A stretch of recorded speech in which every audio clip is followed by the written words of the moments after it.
গোলাপগঞ্জৰ সংঘৰ্ষৰ বুজ ল'বলৈ উপস্থিত অসম যুৱ পৰিষদৰ কাৰ্যকৰী সভাপতি ঋষিকেশ শৰ্মা। গোলাপগঞ্জত সমজিলা কাৰ্যালয় চৌহদত অসম গণ পৰিষদ অগপ আৰু বিজেপি দলৰ মাজত সংঘটিত হোৱা অপ্ৰীতিকৰ ঘটনাৰ বুজ ল'বলৈ আজি গোলাপগঞ্জত উপস্থিত হয় অসম যুৱ পৰিষদৰ কাৰ্যকৰী সভাপতি ঋষিকেশ শৰ্মা। স্মাৰ্ট ৰিপৰ্টে যোৱা 23 জুলাই তাৰিখে এই দুই মিত্ৰ দলৰ কৰ্মীৰ মাজত সংঘাতৰ এক নাটকীয় পৰিস্থিতিৰ সৃষ্টি হৈছিল, যাক লৈ ৰাজ্যজুৰি বিতৰ্কৰ সৃষ্টি হয়। এই ঘটনা সম্পূৰ্ণৰূপে গৰিহণা দিয়াৰ লগতে ঋষিকেশ শৰ্মাই সংবাদ মাধ্যমৰ আগত কয়, এই ধৰণৰ ঘটনা গণতন্ত্ৰৰ বাবে অশুভ সংকেত। আমি দাবী জনাইছোঁ যে দোষীসকলৰ ওপৰত তৎপৰতাৰে ব্যৱস্থা গ্ৰহণ কৰা হওক। সংঘাতৰ সময়ত ভিডিঅ' ফুটেজ পৰ্যালোচনা কৰি দোষীক চিনাক্ত কৰি গ্ৰেপ্তাৰ দাবীও জনাই তেওঁ। ঘটনাটো সম্পৰ্কে আৰক্ষী আৰু প্ৰশাসনৰ দৃষ্টিও এতিয়া এই ক্ষেত্ৰত কেন্দ্ৰীভূত হৈছে। গোলাপগঞ্জৰ পৰা তপনৰ report, north east frontier news. যোৱা 23 তাৰিখে গোলগঞ্জ সমষ্টি সমিতিৰ সন্মানীয় সভাপতি আমাৰ দলীয় অগ্ৰজ শ্ৰদ্ধাৰ অশোক ৰায় প্ৰধানী ডাঙৰীয়া আৰু তেওঁৰ পুত্ৰৰ ওপৰত যি এক নিৰ্মম এক অত্যাচাৰৰ ঘটনা সংঘটিত হ'ল, আমি সেই ঘটনাক যথেষ্ট গৰিহণা দিছোঁ আৰু এনেকুৱা ঘটনা কেতিয়াও গ্ৰহণযোগ্য হ'ব নোৱাৰে।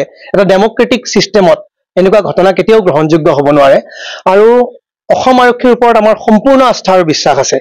গতিকে আমি অসম আৰক্ষীক এই বিষয়ে আমি তেওঁলোকক অনুৰোধ জনাম যাতে যিহেতু ঘটনাটো সন্দৰ্ভত এটা ভিডিঅ' ফুটেজ আছে যে ঘটনাটো কেনেদৰে সংঘটিত হৈছিল, আমাৰ শ্ৰদ্ধাৰ অশোক ৰায় প্ৰধানী ডাঙৰীয়াৰ পুত্ৰক কেনেদৰে নিৰ্মমভাৱে প্ৰহাৰ কৰা হৈছিল, সেইটো সন্দৰ্ভত এটা ভিডিঅ' ফুটেজ আছে।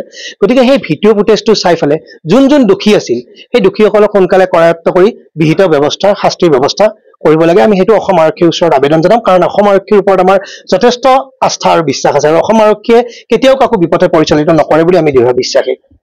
আৰু এই ঘটনাটো আমি সঁচাকৈ আজি দলীয় মঞ্চৰ পৰা অসম যুৱ পৰিষদৰ তৰফৰ পৰা আমি গৰিহণা দিছোঁ এই ঘটনাটোক। আৰু এনেকুৱা ঘটনা কেতিয়াও গ্ৰহণযোগ্য নহয় আৰু এনেকুৱা ঘটনা কেতিয়াও কাম্য নহয় এটা ডেমক্ৰেটিক ছিষ্টেমত। আপোনাৰ মিত্ৰদল বিজেপি, কিন্তু ক'ৰবাত দেখা গৈছে নেকি আপোনালোকৰ মিত্ৰতাৰ মাজত অলপ চাওক, ভাৰতীয় জনতা পাৰ্টীৰ লগত অসম গণ পৰিষদ দলৰ মিত্ৰতা আজিৰ নহয়, এইটো অতীজৰ পৰা চলি আছে। 2000 চনৰ পৰাই এই মিত্ৰতা আছে। গতিকে কালক্ৰমত যদিও মিত্ৰতাটো অকণমান হেৰি হৈছিলে, কিন্তু 2016 চনৰ পৰা এই মিত্ৰতা অতি সুন্দৰভাৱে চলি আছে আৰু অসমৰ উন্নয়নৰ স্বাৰ্থত এই মিত্ৰতা দৰকাৰী। কাৰণ আজিৰ দিনত অসমৰ মাননীয় মুখ্যমন্ত্ৰী আমাৰ সকলোৰে শ্ৰদ্ধাৰ ডক্টৰ হিমন্ত বিশ্ব শৰ্মা ডাঙৰীয়া হওক, তেখেতৰ নেতৃত্বত যি এখন সুন্দৰভাৱে চৰকাৰখন চলি আছে আৰু সেই চৰকাৰত আজি আমাৰ অসম গণ পৰিষদ দল হওক, UPPL দল হওক, সকলোৱে এক হাত উজান দি পেলাই আমি এক উন্নয়নৰ স্বাৰ্থত একেলগে সকলোৱে কাম কৰি আছো। গতিকে এনেকুৱা যি ঘটনা সিদিনা সংঘটিত হ'ল, আজি চাওক, এই ঘটনাটো কেতিয়াও মিত্ৰতাৰ ব্যাঘাত জন্মাব নোৱাৰে। কাৰণ কথাটো এনেকুৱা যে মুষ্টিমেয় কিছুসংখ্যক লোকৰ কিছুসংখ্যক কাৰচাজিৰ দ্বাৰা কেতিয়াও মিত্ৰতাত ব্যাঘাত নজন্মে। কাৰণ মিত্ৰতাটো সদায় এটা পৰিপক্ক এটা আদৰ্শৰ দ্বাৰা মিত্ৰতাটো সংঘটিত হৈছে আৰু গতিকে মিত্ৰতাটো অসমৰ উন্নয়নৰ স্বাৰ্থত মিত্ৰতাটো জৰুৰী।